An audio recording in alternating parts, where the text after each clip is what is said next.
All right, we are once again on Political Soulful. Ladies and gentlemen, I'm back with another guest, my homegirl Sarah. What's up, Sarah? Hi. Listen, Sarah is very much involved with criminal justice, and we're going to learn about what she does with criminal justice and explore this topic. Our topic is the First Step Act going to solve mass incarceration? All right, that's our question. We'll be right back after this quick intro. So get ready to rumble, y'all. It's about to go down. We're going to save this society.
All right, welcome back, Political Soulful, y'all. Here we go. I'm with Sarah. Our topic today is mass incarceration.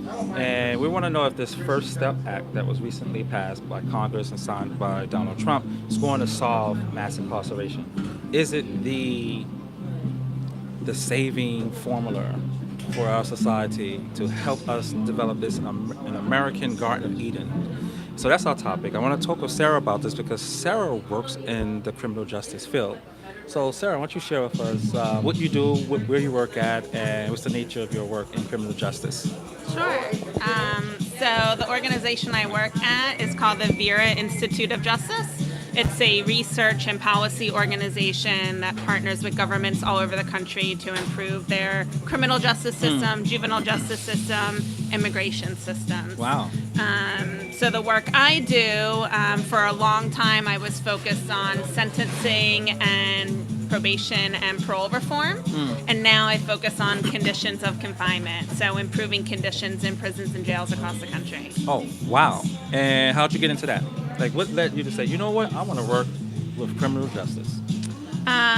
So when I was younger, mostly in my middle school years, a lot of my friends winded up getting wrapped up in the criminal justice system. I can remember being 13 and friends of mine having to leave class to go meet with their probation officer. So it made me want to work with that population because I Wow. saw them as something different than the crimes they committed. Interesting. Yeah, so that's what kind of motivated me to get into the field. Oh, great. All right, so you're passionate about this. You're very much concerned. This is not just a day job. This is a mission for you, life purpose. Yeah, we So- don't do it for the money. You don't do it for. I hear that. Cool. So let's jump into this. What are your thoughts about criminal justice in America? Do you think it's a real issue? I mean, because some people do, some people don't actually. And so, Yes, it's a real issue. And I would say if you talk to most people who are involved in it, whether they themselves have experience being a part of the criminal justice system or even people that work in it, Right. most of those people will say, they might disagree on what changes need to be made. Right. But most people, especially people that work in the system, would not say that what we have now is the perfect idea of what it can be. Right. There's a lot of changes that can be made, reforms that can be made. what's the major change you think that needs to be made, or what's the major flaw in the system that you and your institution are concerned about? That's a hard question to answer. I mean, I think what people call mass incarceration, our over reliance on incarceration is the go-to response for all types of criminal behavior. I mean, we are far outpaced with the rest of the world. The U.S. has 5% of the world's population, but 25% of its prisoners. Higher than, we incarcerate more people than Russia, than China, than any Middle Eastern country, than any African country, than any European country. We're just kind of far outpaced with everyone else, and really just out of whack with the way other countries respond to criminal behavior. Right. And what's shameful about this country is that we have more people in prison than some countries have in an entire population. This is a real issue, a real human rights issue, almost in a sense. But it's kind of hard to see it as a human rights issue because most people just sign people off. Like if you were locked up, then obviously you were there because you did something wrong, right? But evidently, people are seeing systemic issues that sort of lead people or drag people into the prison system, like the pipeline we talk about, where certain communities are not provided with certain resources, which allow for people to slip up more. And then there's a lack of, I wouldn't say compassion, but an understanding of people's conditions, and they don't get that second chance prior to getting into jail, I guess. So I think we have some people see it as a moral issue, but I also see it as Obama used these words for his youth program, My Brothers and Sisters Keeper. Like, do we see each other as our brothers and sisters keepers? Like, is the first thing we have to do is lock people up. So let's dig in a little deeper. So what do you think fundamentally is a problem that we need to think about? Is it social, is it cultural, or is it legal? Right. So when they're trying to address this issue of criminal justice, its flaws, do you look at the root problem as a legal one, or as a social one, as a cultural one? How does that look in your mind? I think it's all of the above. That there are some legal changes that could be made that would have dramatic impacts, like changing sentencing policy, reducing mandatory minimum sentences, where, judges are required to sentence people based on their crime and their history to a certain amount of time in prison, and don't have any flexibility to do so, That's mandatory minimum sentences. And other kind of legal changes that you can make, but it's also from the social and cultural perspective, and just like how this is impacting communities. And some communities it's impacting more than others. Though an interesting report just came out that 1 in 2 people in the U.S. has a family member incarcerated. That's how dramatically our mass incarceration problem has impacted millions and millions of Americans. Absolutely. But it's really interesting to see. I spent some time looking at the prison and criminal justice system in Germany. And I think one of the main differences there and here culturally is a couple things. One, the social network, the social safety system that they have there is something that doesn't really exist here. And what is that like? Same way. So just the services that you're provided, kind of the baseline services that people get. And also when when people do commit crimes there, a lot less people are sent to prison. But even the ones that do, they're still treating it as citizens there in the way they don't here. So for example, in Germany, even when you're incarcerated, you can still vote. You still get your social welfare benefits. Wow, that's real. And when I talk to my German prison friends about that, we don't do either of those things here, for example, and they look at me like, well, aren't they citizens? And I said, well, yeah, they're citizens, but with limited rights and privileges. And they just don't understand that concept. So they still think of them as part of the community, even if they're incarcerated. Where we kind of think of them as second-class citizens or othering them. Right. That's really interesting. Even though the reality is many of us have committed crimes. Right. But Right. not I everyone mean, has gotten caught. Not everyone gets right. treated the same way when they Right. do get caught. Some people, especially when you're a kid, Right. you get caught committing a crime, they call your parents. Right. Other Right. people, you get caught committing a Crime. crime and Yeah. they, bring you downtown.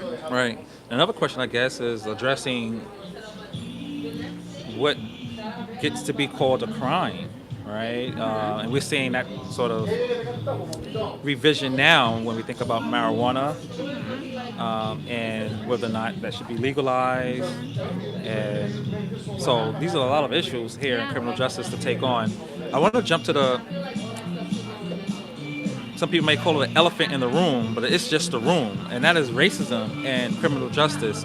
What's your take on that? Do you see those two as being connected? Oh, I Because mean, Michelle Alexander, she wrote the yeah. new Jim Crow, and so Of course. her reading, her historical reading of mass incarceration is very much tied to Jim Crow Yeah. and racism and all that stuff.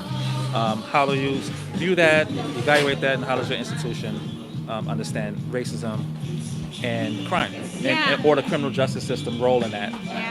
I mean, you can't talk about criminal justice without talking about race and the racial inequities Right, in right, the right. system, right? Right. One of my staff members, a white woman, spent a short period of time in the system and incarcerated when she was a juvenile. And one of the things she talks about is whenever she would go to court, the judge would say to her, or the prosecutors would say to her, look at her and be like, you don't belong here. And she's like, and I'm looking around and there's nothing different from me. There's Right. nothing, I committed the same crimes as the other people here. Right. She's like, the difference is I was white. Everyone else in the courtroom was, a person of color, whether it was black or Hispanic or whatever it was. So, I mean, take it from a research perspective, at Right. every point in the justice system, from decisions about where to police, to Right. decisions about arrest, to Right. decisions about who to charge, Right, to right, decisions absolutely. about sentencing, kind of the whole gamut. There are disparities in the way people of color are treated compared to white absolutely, people at right. every single decision point in the system. Yeah, I mean, African Americans, Black people, people of color are disproportionately incarcerated, right? And something about that, because sometimes, especially white people, hear that and say, well, that's because people of color commit more crimes. That's the Right. racist view to look at that in. But if you take something like drug offenses, Right. where all the research shows that drug use is pretty equitable across all races, Right, right. White, black, Hispanic, other races, that drug use is pretty much the same, but the percent of people of color who are incarcerated for drug crimes is dramatically higher Right. than the percent of white people who are incarcerated for Right, drug crimes. right. So we did our initial sort of reflection. I got sort of where you stand on this issue, how you work with this issue. Let's take on this new bill, and then we'll take some questions. People already got questions. They're already asking. So everyone, if you got questions, feel free to get ready to post them. I'll call them out, and also I'll announce the number. We're not going to be on for too long here. At least Sarah won't be with us.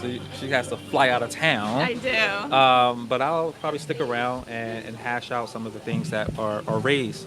So, is this First Step Act? What do you think about it? Do you think this is like a good first step, a so-called first step? Yeah. I think it is appropriately named. It is a good first step. Right. I mean, right. Look, in the political environment now, it's hard to get any bipartisan legislation Right, passed. right, It's hard right. to get anything Right. that is progressive passed. So this is a great first step. There are some good components of the bill. Right. I think one of my fears is, because the impact will be fairly minimal. Right. First of all, it only impacts At the federal level. The federal level, Right. Which we have a little over 2 million people incarcerated across the country. Right. Just under 200,000 of Right. those are Absolutely. in federal prison Right. and detention centers. The Right. rest are in state Right, prisons right. and local jails. And that's right? the big issue there. Yeah.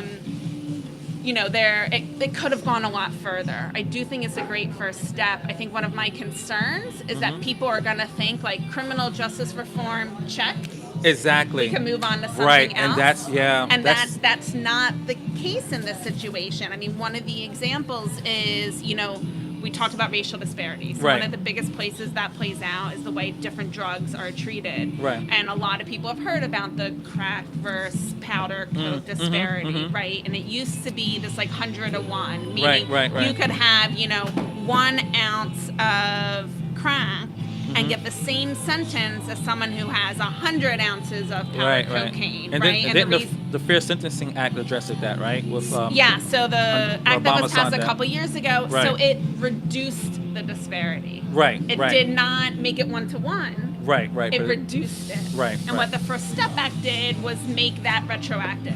Right. Which right. is great, Right. but there's still a disparity. There's still right. So, this is how criminal justice reform, just like lots of other reforms, happen. You take it in steps. You Right. take bites at the apple, until you finally Right. hit the core. Isn't this, it's funny it's called the First Step Act. I mean, in terms of looking at the kind of Congress that we have or have had over the past decade or so, this is amazing. Yeah. However, criminal justice activists and those who are on the battlefield have been pushing so many ways, such as yourself. And I guess in terms of a federal bill, this is the first step, but this is definitely the fruits of a lot of hard work that's been going on, and it shows a new direction that the country's taken in. And I mean, it's kind of hopeful in that this is definitely the kind of bill that very recently Republicans would not be interested in, but it seems like it's become a public mandate so strong that the agenda is definitely leaning towards the left now. For this to even occur, it seems to me. Yeah, I mean, the interesting thing about criminal justice reform is that it is a bipartisan issue. You have Republican legislators, Republican states passing just as aggressive criminal justice reform as you do more liberal legislators and more Democratic states. Which is the fascinating part. I mean, there's a whole group based in Texas, the Right on Crime group, who is a Koch brothers backed organization that has very, very strong conservative values, and they take the lead on a lot of criminal justice reform efforts. And I was at a conference presenting next to someone from that group. He went before me, and we were talking about conditions work. I actually specifically work on solitary confinement. Oh, wow. Okay. And he and I were presenting on it. You could have swapped out our presentations. We were saying the exact same things. We were on the exact same page. So it's an interesting place where I think we could go even further because you have support from both aisles. So it seems that the battleground moving forward is going to be at the state level, right, and at local levels, and definitely that we'll see the disparities and how much people will push, based on if you're in a state.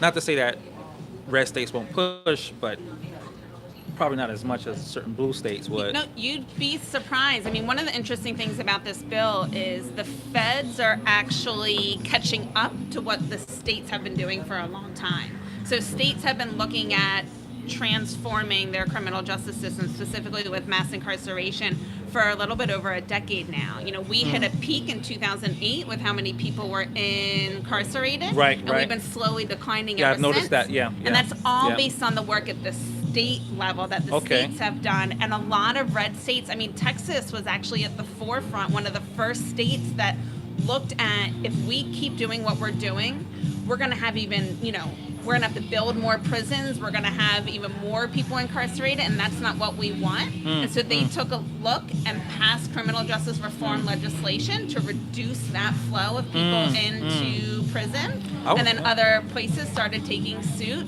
So That's good. I would love to see that. And now I work with Louisiana and Georgia to help them implement criminal justice and reform. are these Republicans? Because also I hear that in some cases we have red states with very strong blue cities that are able to put enough pressure to push for certain agendas. So Yeah, is this? no, I mean a lot of this work is done by statewide task forces. All my work in Louisiana, I spent most of my time in Baton Rouge, not in New Orleans. The head of the Sentencing Commission, Right. one of the co-chairs was right outside the Baton Rouge area. So it's not just kind of the liberal core of the state that's Okay. really pushing it. I mean, you have Republican state legislators pushing for this. They might have different reasons for doing it, Right. than the more Democratic colleagues. Right. But most people would say that the mass incarceration system we've created doesn't work for anyone. We need to reform it. Right. Where we get to disagreement is when you get to the details of how do you actually do it, what do you actually change. That is where it gets a little bit more nuanced. Oh, but the interesting. overall view that we need to reduce our reliance on prisons is a pretty, widely accepted view. Now, meanwhile, many are still investing in private prisons. So this is also something on the flip side of this coin, Yeah. right? Even I have a very President- different view about the private prison argument than a lot of people do. Okay, so let's see. Do we have time to visit that? So, all right. So let's talk about this. I have Okay. a few more things. We might have to do a part two. Okay. So let's take some questions real fast before Sure, we, sure, and then no maybe problem. because it might tie into it. Okay. So let's see here. Somebody mentioned, how about a gun law? Can't shoot a person unarmed. Every state fed law. I'm not sure.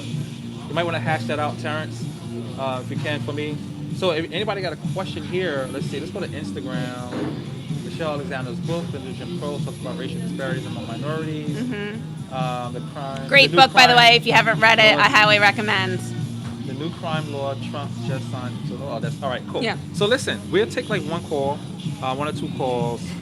The number is 202-505-0250. We're talking about criminal justice reform. So the question would be, you might have a question that comes out of what we just discussed, but the overarching question is, do you think this First Step Act is enough? If not, what do you think should be done? What's needed? What might be overlooked? What do you like about it? So it's pretty open. So if you call in at 202-505-0250. I guess in the meantime, if you had the Oval Office, what would you push to reform the criminal justice system? What would you like?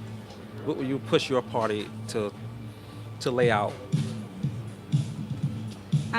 So one thing I would push is minimum standards for conditions in prisons and jails across the country. Okay. That's something that a lot of other places have. There's European standards, UN standards, and the U.S. doesn't really have anything. There's a little bit of standards that are a result of lawsuits. And those are kind of state by state, but there really aren't any minimum standards for conditions in prisons and jails. So that's one thing I would do. Okay. The other thing I would really focus on is investing in our communities instead of in prisons. Nice one. I like that. Yeah, I think that's important as well. Yeah. The criminal justice system and our mass incarceration problem is a result of a lot of things. One of the things it's essentially it is the result of all the things that we're failing in when it comes to the community. Failing schools, not providing the right substance abuse treatment, not providing the right mental health treatment. I mean, our closing of mental health facilities all over the country, while there were a lot of good reasons for that, all it did was shift people being locked in secure facilities from mental health institutions to prisons and jails.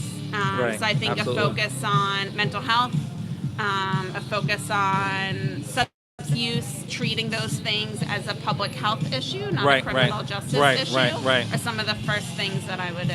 Yeah, that's dope. That's dope. And I think, that's a major shift from what we've seen, going as far back as the Nixon days and the Reagan days, and even all the way up. Just seeing crime as this sort of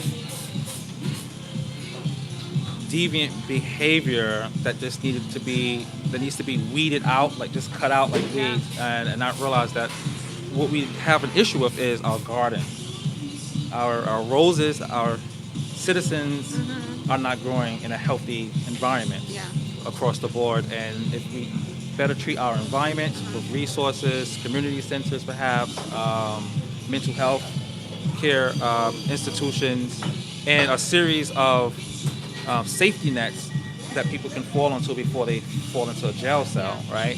And even, I mean, a lot of people are in prison because they don't have bail money, right? And some people just plead because of the risk of really, not having a good lawyer. People don't realize how much pleas, like in many systems across the country, right? 90, close to 95% of cases, sometimes more, are pled out. Yeah. So like when you see on TV these like court cases where people are litigating in front of a jury, I mean, we're talking about like 3% of cases that actually make it to that point. Everything else is pled out. Yeah. Because the criminal justice system has just become a churn, right? Like a churn of just getting people through as efficiently as possible. And for some, it's been a money-making system as well, which I think. All right, so our time went off, so we're gonna have to end soon. You want to talk about that now, because this kind of dovetails to the, and then we'll check out. So if y'all got a question, you might want to send it in now or call while we're gonna discuss this last point on private prisons. So the number to call in is 202-505-0250. 202-505-0250.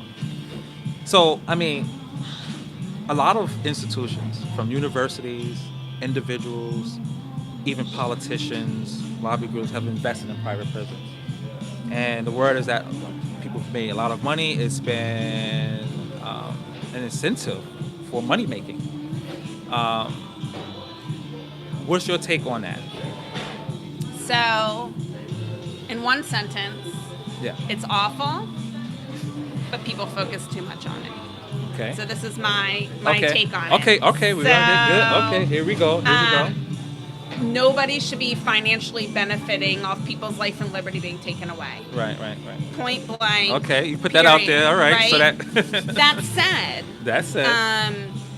Private prison systems are not the only people financially benefiting off this mass incarceration system that we have.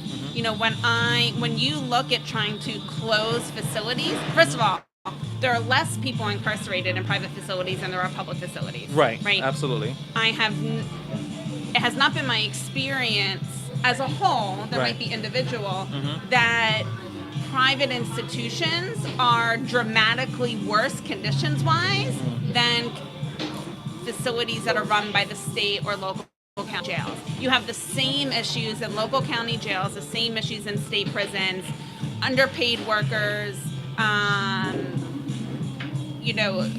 poor conditions, people not being paid much for their work, right? All of these issues, poorly trained staff, all that stuff exists in both. And what I'll tell you is when you're trying to close a prison, you're successful at your criminal justice reform, you reduce the prison population, you want to start closing facilities.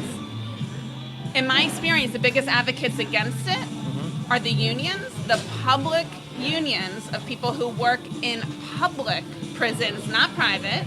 Right. And the state legislators where the facility is housed in, because the prison equals jobs. Right. Jobs, tax revenue. It equals jobs, right? So we have entire towns where the economic engine of the town is the prison existing within it. Public. That's a good point. Prison. So I think there's almost too much focus on the public front, the private front, which that's an issue. Right. But there's just as much money and power that exists within the public institutions and our reliance on that to create jobs. Right. I mean, I always said if I was going to write a book, the tagline or the title would be prisons, the best jobs program this country's ever had. And I say that kind of facetiously, but No, I know. It's true. And when you talk to a lot of the correctional officers about ending mass incarceration, their biggest concern is, well, what do I do for work? Right. This echoes channeling through Michelle Alexander's book, but even going further, overseers was a position. Overseers over slaves for many whites. And that was like a sort of new job thing, because not every person could own a slave. Having a slave was very expensive. But it created jobs, because if you have a huge plantation, you need so many people to manage it, and also to carry the crops and to other places, and get your money out of this business. So that kind of echoes to me from a historic, perspective, speaking from a black, lens, black experience, hearing, so the jobs about the jobs. Yeah.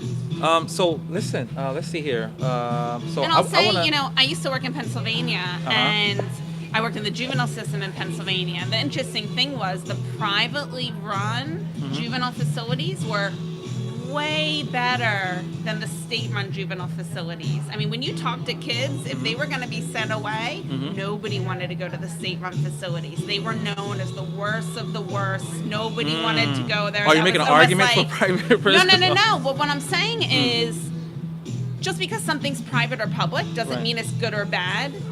There is a argument to be made about the business model behind private facilities. Right. But just because it's public doesn't mean it's run well. And I've actually seen some private facilities run better than public facilities. But then in the same state, you have the case where a judge was getting kickbacks from a private facility, a private system for sending kids there, right? So there's like a lot of, the financial benefit of it really corrupts. And I think that's what people are very concerned about, that incentive, and 100%. obviously that is growing out of the whole prison system in general. Just like mass incarceration itself is a problem. I'll give you begetting other problems. Yeah, I'll give you a really interesting example of where that plays in. So, going back to Pennsylvania. So Pennsylvania is one of the only states that could civilly commit a juvenile sex offender and not an adult. That means if a juvenile is convicted of a sexual offense, they are sent to a juvenile facility. Their time is up. The system can civilly commit them after that and say, you are too much at risk to commit another sex crime. If you go out into the community, we're going to civilly commit you. Okay? There was only one facility that kids were civilly committed to.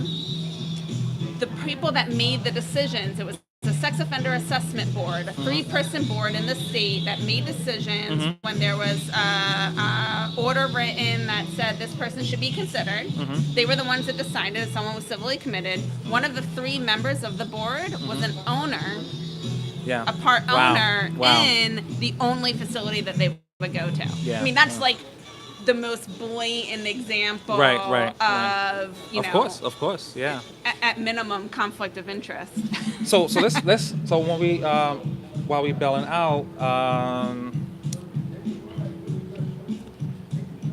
let me go somewhere with this right before. Okay. And you don't got to answer this now. We can always come back to this.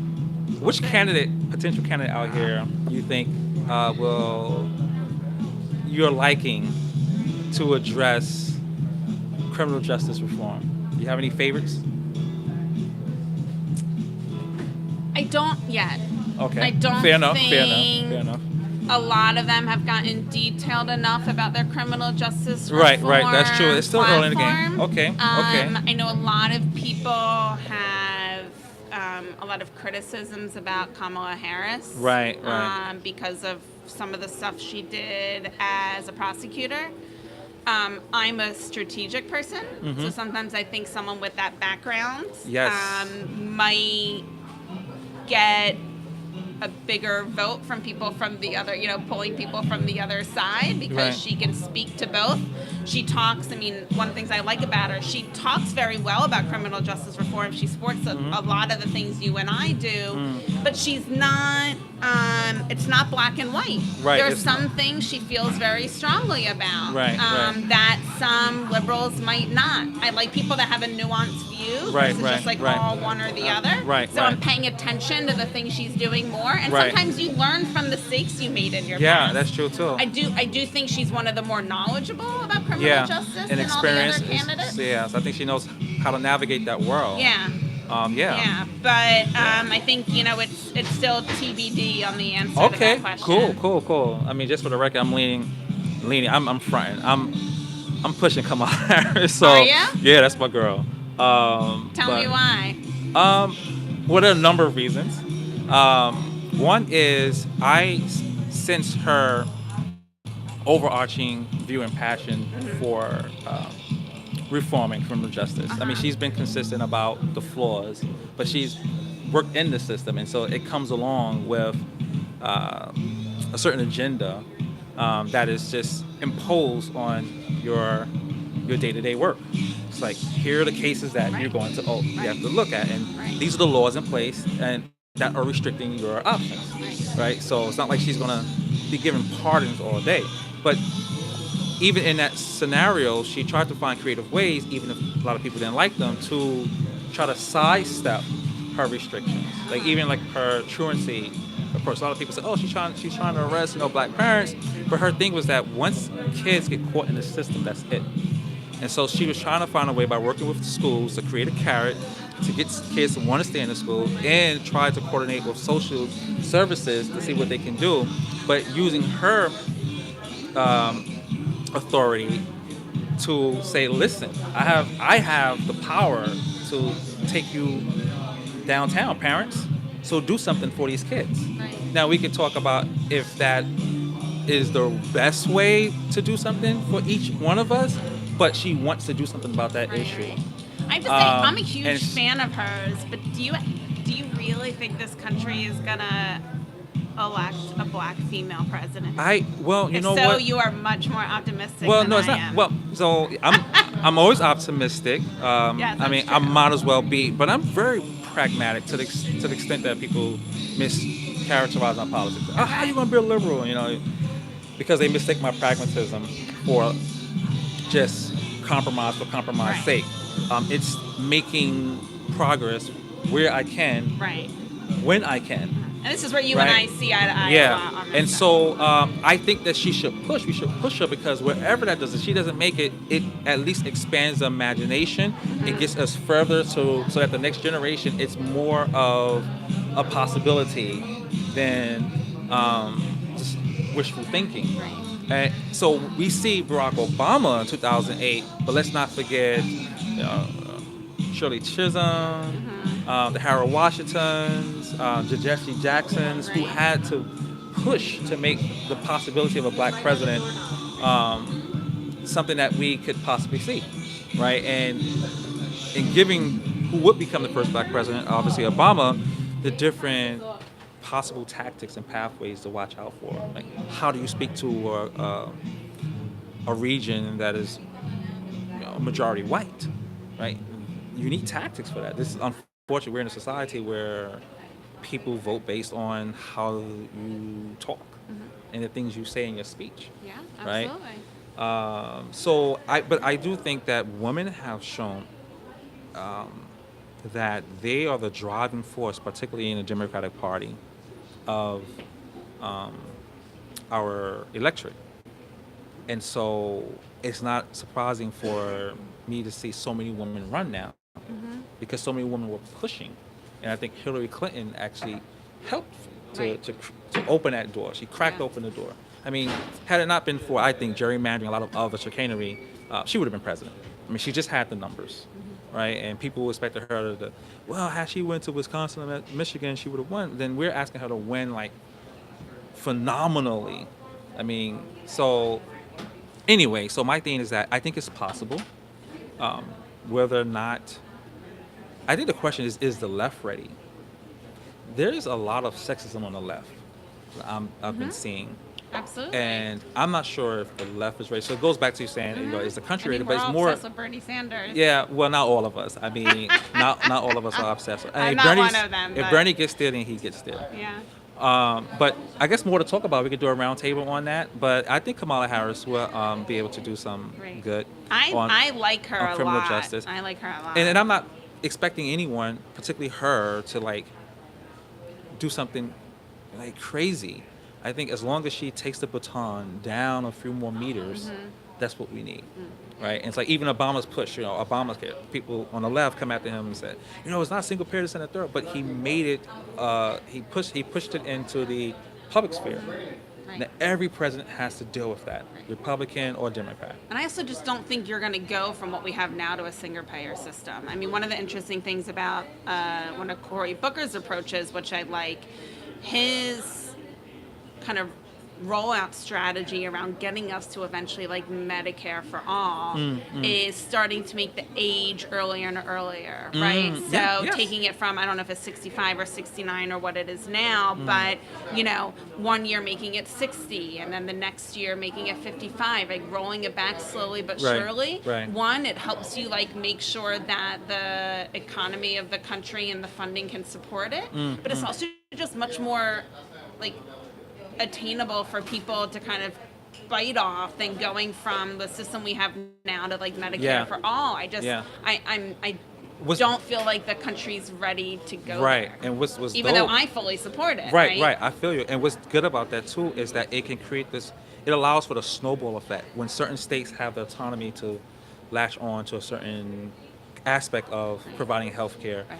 That kind of like increases the support of it. You have other states looking like, wait a minute. I mean, even Louisiana, for example, I think it was Bobby Jindal. He was governor there and got ousted because other southern states were tapping into Obamacare one way or another, and they realized that it was pitiful in their state. And so even though they might not have wanted to go as far, but at least as close as Kentucky went. Right. And so I like that. I mean, it's really funny because now we're falling into the criticism of, those on the far left or further who think they're further left than I would say I am, but they're not. Might say, see that incremental is not going to work. Incremental piecemeal, it's not going to work. But it's the accumulation of support over time that will get us to those more robust changes. And it's like when people they always try to bring in FDR and Lyndon Johnson said, well, they did it. Well, they had like nearly an entire country supporting them. Right. I mean, FDR, of course, he's going to be able to push the New Deal. The dude got elected 4 times. Right? I mean, and like he had like popular support from around the country. Representatives and senators are not going to go against him because he has the support of the people in their states, right? And so it's about getting this message out here. And so for criminal justice, I think, thanks to people like yourself who are on the ground in the battlefield, trying to make these shifts in ways that are, very important to those who are affected by the criminal justice system that we don't know, that we don't see, So thank you for all of that work. You're welcome. So before we sign off, Thanks for having me. Yeah. Oh, now we got some comments. Hey, Yeah. Jimmy Stokes. So we got to sign off right now. So let's just read his comment. I just pray that all the Democratic candidates do not start a mudslinging, which would hurt everyone. Yeah, I agree. We need to be united as a party to show that we are all on the same page, unlike the GOP. All right, GOP, they are on the same page. When the time gets going, they banned those who hated Trump. They fell in line. Yeah, when but it you was time. have the same problem on the Republican side that you do on the Democratic side. You have the people that are more the pragmatists, that are more in the center, and then you have the far extreme of the party. Right. We have the same issue on the Democratic side as well. Yeah, but the far right don't sabotage the party the same way. No, they've taken the party over. Right, exactly. Right. And they actually got into politics. Which I think is what some people on the far left of our party are trying to do. They're trying to take the party over. Right. Or try to hold us. Yeah, So, I mean, but they need to, first of all, fine, do it. But please vote. One of the good things I like is like, people are like talking about, oh, we need to do this and this is what we're going to do. I'm like, well, let me see how much you believe that. Please vote. Because most of the things, 9 out of 10 things that will come up to be voted on, I think we'll vote the same way. More, speaking to people on the left. And So yeah, that's another story. I mean, I don't want to Yeah. change that, but criminal justice reform is something that we need to keep in mind. And when we listen to the candidates, let's keep our ears open for what they're going to push, or if they even recognize that issue. And also, let's keep our attention on the issue at large as a bipartisan one, right? Where there are some Republicans who are leaning that way, and we need to I don't know what to say, not reward them per se, but be mindful of those who are pushing on that issue. They could be allies Yeah. in certain And give them the scenarios. political support to push further. I would say a Yeah, lot yeah, of people who, on both sides, who want to push criminal justice reform are very sensitive to backlash from the public. yeah, And so the more the public can support them and provide the political capital, you'd be yeah. surprised how far they'd be willing to That's go. true. And I think that's why it's important to be aware of the sort of molecular changes. Because, right, fine, this First Step Act is not going to do everything that we wanted to do, but we should at least acknowledge its presence in the good part and urge for more, as opposed to saying, oh, nothing's never happening and I'm not voting. And that's likely to take us backwards again. But thanks, Sarah. Thank you for having me. Yeah, this was dope. All right, y'all. We're gonna sign off here. So, Aj, peace and love. Thanks for tuning in. Y'all soon. Oh, y'all know your boy is on Patreon. Patreon. That's a place where people can support podcasters or creative artists, whatever, people who make up content. So if you want to support this platform, go to patreon.com/Hassan Henry. You can check out how to support that. But as I always say, most importantly, just try to make this society a little bit better for those who are not as fortunate as we are. And if you do that, that's all the support I need.